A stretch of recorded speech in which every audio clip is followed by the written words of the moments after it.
In case if the applications which you are downloading in your iPhone is stuck in waiting mode for long time, then there are certain things which you can do in order to fix this issue.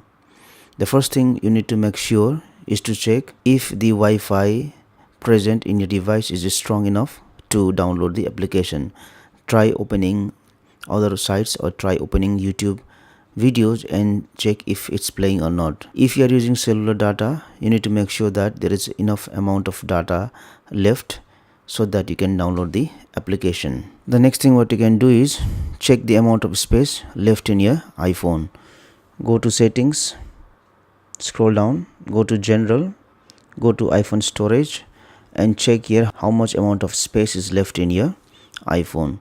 So you should have enough amount of space so that you can download the application. The third thing what you can do is simply restart your iPhone. Restarting the iPhone fixes the issue many times. If I want to restart my iPhone X, I will press the power button and the volume up button for some time, and then I can slide the power to the right to switch off the iPhone, and then once the iPhone is completely switched off, then again I can press the power button to restart the iPhone. So once the iPhone is restarted, check if you can download the application. The other thing what you can do is you can reset the network settings of your iPhone.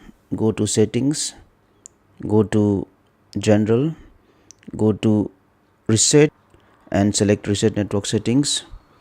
Enter the passcode if you have applied, and then you need to select reset network setting again.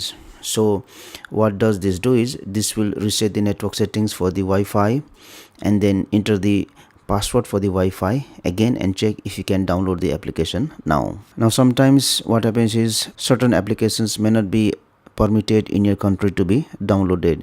In that case, the application may not be downloaded in the iPhone, so you can use VPN application in that case in order to download the application in your iPhone. So if nothing works, the last option for you will be to factory reset the iPhone and check if you can download the application. But when you do the factory reset, all the data will be deleted from your iPhone, so make sure to make a backup copy before you do the factory reset. Thank you for watching this video. Please like and share this video if you found it helpful. Also click on the subscribe button and hit on the bell icon to get the notification of our latest videos for free.